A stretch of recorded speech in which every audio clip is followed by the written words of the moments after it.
एक पिता की 7 बेटियां थी। कितनी? राजा था, एक राजा था और राजा की 7 बेटियां थी। 7 बेटियां अच्छी थी, समझदार थी, सुंदर थी। एक दिन राजा का दरबार लगा था। राजा ने अपने मंत्रियों से पूछा, मंत्री बताओ तुम किसका खाते हो? मंत्री ने कहा, सरकार हम आपका खाते हैं। प्रजा से पूछा राजा ने, तुम किसका खाते हो? प्रजा ने कहा, मालिक हम आपका खाते हैं। राजा को बड़ा घमंड था, अरे मैं सबका पालनहार हूं, मैं सबको खिलाता हूं। राजा ने अपनी पत्नी से पूछा, तुम किसका खाती हो? पत्नी ने कहा, सरकार हम आपका खाती हैं। बड़ी बेटी से कहा, बेटा तुम किसका खाती हो? पिताजी आपका। दूसरी से कहा, तुम किसका? पिताजी आपका। तीसरी से पूछा, पिताजी आपका। चौथी से पिताजी आपका। 5वीं, 6ठी, 7वीं बेटी से पूछा, बेटी तुम किसका खाती हो? उस बेटी ने बिल्कुल सही उत्तर दिया, पिताजी मैं तो भगवान का दिया अपने भाग्य का खाती हूं, ईश्वर का दिया अपने भाग्य का, जो मेरे भाग्य में है, जो विधाता खिलाएगा खाऊंगी। पिता को बात बड़ी बुरी लगी कि मेरी बेटी ऐसा कह रही है। उस पिता ने बेटी का विवाह, 6 बेटियों का विवाह तो अच्छी जगह किया, राजकुमारों के संग, लेकिन 7वीं बेटी के लिए मंत्री से कहा, जाओ इसके लिए ऐसा दुल्हा ढूंढ के लाओ जो अपने पांव से चल भी ना पाए, गरीब हो, खाने के 2 रोटी की भी व्यवस्था ना हो। जंगल में एक लकड़हारा था, लकड़ी काटने गया। अचानक उसे कोई रोग हो गया। वो जंगल में ही कई दिनों से भूखा प्यासा पड़ा था और दुबला पतला हो गया, मरने वाला था, 2-4 दिन में मर जाएगा। मंत्रियों ने बताया, महाराज जंगल में एक आदमी मिला है, बिल्कुल दुबला पतला, मरने की स्थिति में। राजा ने कहा, उसी से मेरी बेटी का विवाह करो, छोटी का। उसने कहा ना कि हम भगवान का दिया, देखते हैं इसको भगवान क्या देते हैं। हम तो देखो अपनी बेटियों का विवाह राजा महाराजाओं से किया, महलों में रह रही हैं, अब देखता हूं किसका भगवान इसे क्या देता है। छोटी बेटी का विवाह उस पिता ने उस लकड़हारे से कर दिया जो मरने वाला था, बीमार था, कोई नहीं था, गरीब, अब लकड़ी काट के गुजारा करने वाला। मैया को जगा दो, सुन ले थोड़ा सा। मेरी माँ 7 दिन सोगी, मुझे पता है। 2-2 बजे तक पंचायत करती हो, 2 बजे तक, और दिन में सोती हो कथा में।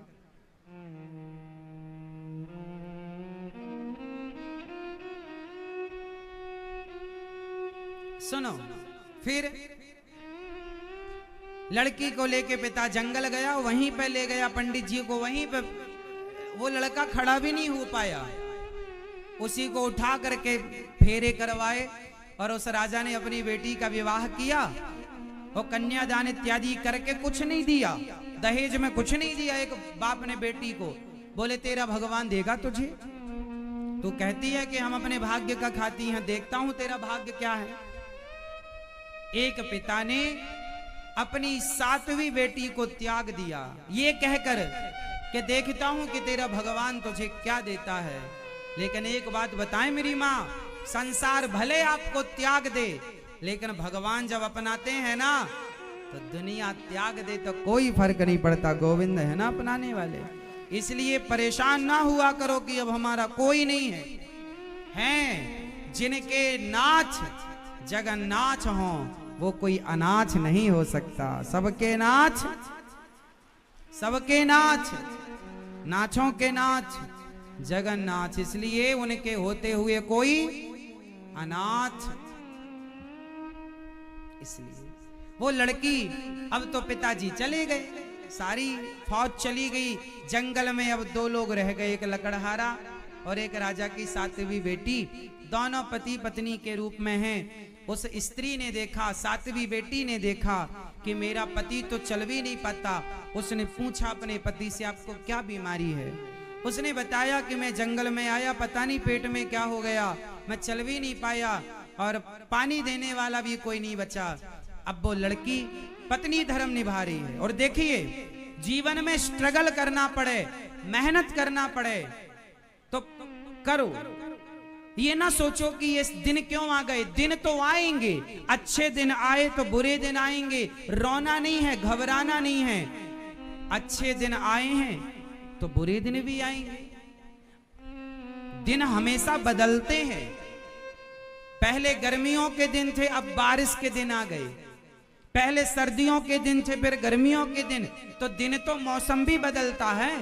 बोलो हाँ, दिन तो ऋतुएं भी बदलती हैं, दिन तो मौसम भी बदलता है, प्रकृति नेचर भी दिन बदलती है। तो तुम्हारे और हमारे दिन नहीं बदलेंगे। सारा दिन सारा एक सा रहेगा क्या?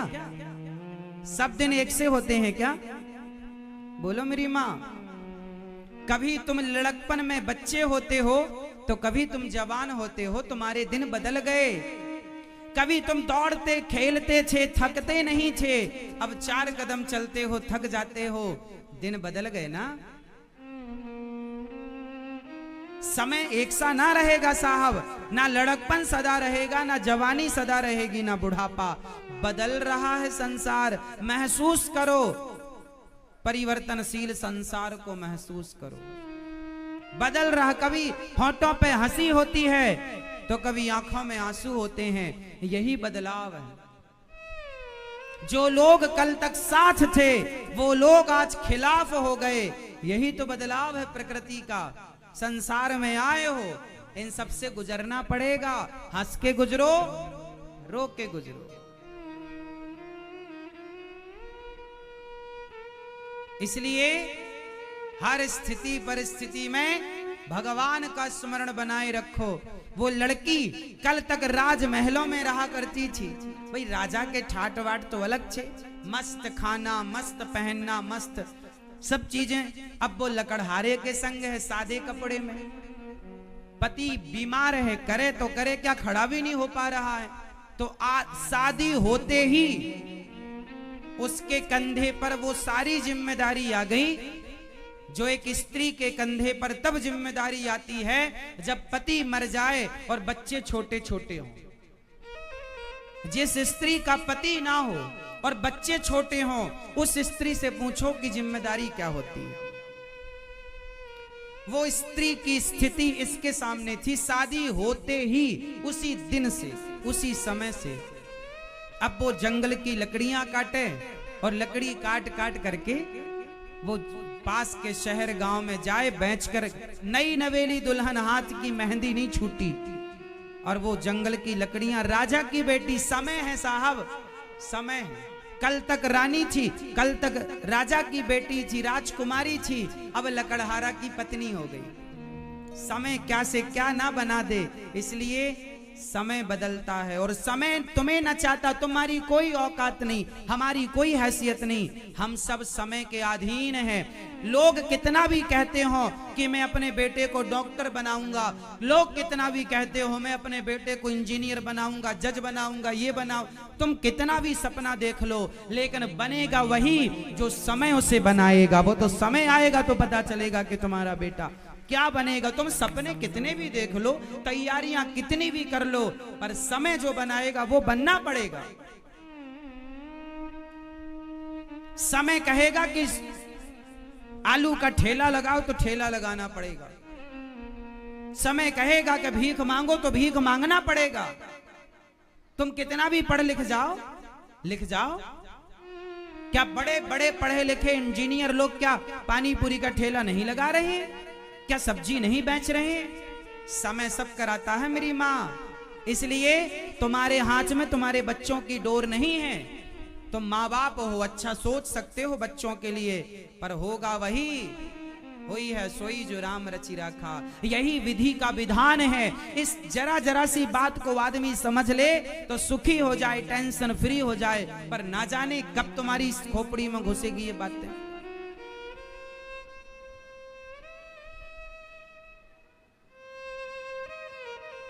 अब वो लड़की जंगल की लकड़ियां काट करके गांव शहर में बेचती, जो पैसा मिलता अपने पति के लिए वैद्य जी से दवाई लाती, पति को दवाई देती और थोड़ा दूध लाती, थोड़ा सा।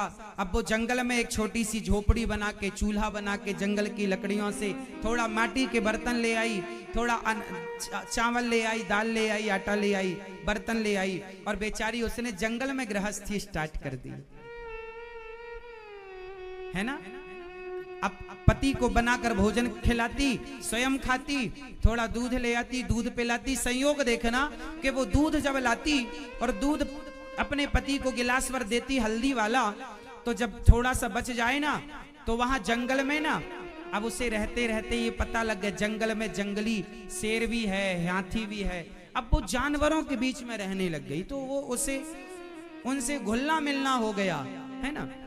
उसके कुटिया के बगल में एक नाग नागिन का जोड़ा रहता था, तो वो सांप सर्पणी जो थी वो दूध लाती, तो रोज थोड़ा बचा के सांप को भी दूध पिलाया करती, क्योंकि उसके संस्कार, हम भारतीय लोग हैं ना, हम नाग पंचमी को नाग को भी दूध पिलाते। भारत का आदमी ऐसे ही होता, हिंदू आदमी ऐसे ही है कि सांप जहर देता है, लेकिन हमारी मान्यता हम उसे दूध पिलाते हैं।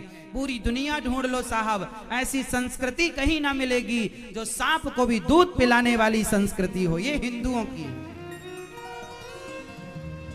जीव मात्र पर दया करने का संस्कार किसी के अंदर है तो पूरी मानव जाति में केवल हिंदुओं के अंदर यह संस्कार है, और किसी के अंदर हो तो मुझे बताना। सांप को दूध पिलाती, संयोग देखो धीरे धीरे उसका पति स्वस्थ होने लगा, धीरे धीरे उसका पति स्वस्थ होने लगा, ठीक होने लगा, खड़ा होने लगा, चलने लगा। वो जंगल की लकड़ी काटने लगा, बाजार जाने लगा, वहां से पैसे लाने लगा। इसने बड़े प्रेम से वो सांप सर्पणी को, नाग नागिन को दूध, तो ये रोज नियम बन गया पिलाना पिलाना। एक दिन सांप ने सपना दिया उस लड़की को, बोले तूने हमें दूध बहुत पिलाया है, जहां हम लोग बैठते हैं यहां बहुत सारा खजाना गड़ा हुआ है। याद रखना, भाग्य में जो होता है वो मिलता है, चाहे तुम्हारा बाप तुम्हारी शादी किसी के साथ भी कर दे, लेकिन तुम्हारे भाग्य में जो है मिलेगा। भाग्य में होता है तो भाग कर आ जाता है, और नहीं होता तो आया हुआ भी भाग जाता है।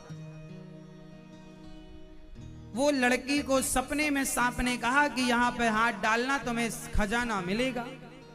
नाग नागिन से उसकी दोस्ती हो गई थी, रहते रहते वो दूध पिलाती, रोज वो नाग नागिन उसे पहचानने लगे। उसने वहां खोदा, उसे सचमुच सोने का घड़ा मिला, उसके अंदर सोने के सिक्के मिले, खूब धनवान हो गई। उसने उस जंगल में नगर बसाया, अपने लिए महल बनवाया, वो रानी हो गई। देखते देखते उसका लकड़हारा पति राजा हो गया, प्रजा बसाई, बाजार लगवाया। जो उसे अब राज, लड़की तो थी, वो राजा की बेटी तो थी, तो राजकाज आता था उसे, तो कैसे चलाना है। उसने सेना का संगठन किया, सेना बनाई, सेनापति बनाया, बढ़िया ठाट बाट चालू हो गया। टैक्स लेने लग गई और प्रजा की सेवा, खूब लंगर भंडारा लगवाया, कोई मेरे राज्य में भूखा नहीं रहेगा, खूब भंडारा, खूब दान पुण्य किया। सांप सर्पणी ने भी सोचा कि जब ये हमें दूध पिलाती है तो इसे धन मिल जाएगा, तो ये सदुपयोग ही करेगी। याद रखना, भगवान भी धन उसी को देते हैं जो अपने धन का सदुपयोग करता है। ईश्वर कहते हैं तूने सही जगह खर्च किया, तुझे देने से ठीक है। तू सेवा करता है, जो अपने परिवार में ही लगा रहता है, केवल अपना ही पेट भरे और सुरा सुंदरी में लगाए, भगवान उन्हें ज्यादा दिन देख के देख लेते, तुझे देने का लाभ नहीं। वो लड़की देखते देखते महारानी हो गई। एक दिन की बात है कि वो रोज का नियम था कि वो रोज सबको, अब 20 साल हो गए इस बात को। कितने साल हो गए? 20 साल हो गए। एक दिन वो प्रजा को भोजन परोस रही थी कि तभी उसने देखा कि उसका बूढ़ा बाप लाइन में लगा था। तो लड़की है, अपने बाप को कैसा भी हो, कितना भी समय बीत जाए पर पहचान तो लेती। उस लड़की ने पहचान लिया। अच्छा, लाइन में केवल अकेला बाप नहीं था, उसकी 6 बहनें भी लगी थी। लड़की ने पहचान लिया, पिताजी आप। बाप नहीं पहचान पाया। आप कौन महारानी? पिताजी भूल गए, मैं आपकी बेटी साध्वी। लकड़हारे से ब्याह किया था आपने। आपने पूछा था किसका खाती हो, मैंने कहा था भगवान का दिया भाग्य का खाती हूँ। तो देखो ना, भगवान का दिया भाग्य का, जब भगवान पर विश्वास रखो ना पिताजी, तो वो सिर्फ उसका दिया हम नहीं, भगवान निमित्त बना के सबको खिलाते हैं। देखो आज आप भी खाने आए हैं। बताइए, पर आपकी ये दुर्गति कैसे हुई कि आपको रोटी के लिए लाइन में लगना पड़ रहा? क्या हुआ? उसके पिता ने बताया, बेटी मैं घमंड में, अभिमान में चूर हो गया। मेरे सेनापति ने धोखा दे दिया, अन्य राजाओं ने आक्रमण किया, और जिन जिन के घर मैंने अपनी बेटियां ब्याही, सबका भाग्य ना जाने क्या खेल खेला। सबके राज्य में आक्रमण हुआ, सबकी सत्ताएं मिट गईं, सब बेसहारे हो गए, दर दर की ठोकर खाते भटक रहे हैं, सालों हो गए। बहुत भूख लगी थी, सुना था कि इस राज्य में भोजन बंटता है, तो तुम्हारे द्वार पर भूख मिटाने आ गया। पिताजी, सबका पालन करने वाले भगवान होते हैं। भगवान हमें पैसा दे तो हमें ये नहीं सोचना चाहिए कि मैं पालनहार हो गया, मैं भगवान थोड़ी हूं। पिताजी, आपने अपने आप को भगवान मान लिया था। आपका अभिमान इतना बढ़ गया था कि आप सबसे अपनी तारीफ सुनते और कहते कि मैं सबका पालनहार हूं। पिताजी, वो अभिमान मिटा के आप भगवान की शरण में जाइए, और जो करते हैं भगवान को, उनकी मर्जी के बिना पत्ता नहीं हिलता। और वो देना चाहें तो भिखारी को भी करोड़पति बना दें, और वो लेना चाहें तो करोड़पति को भी भिखारी बना दें। ये परमात्मा का नित्य का काम है। पिताजी, अभिमान ना करना।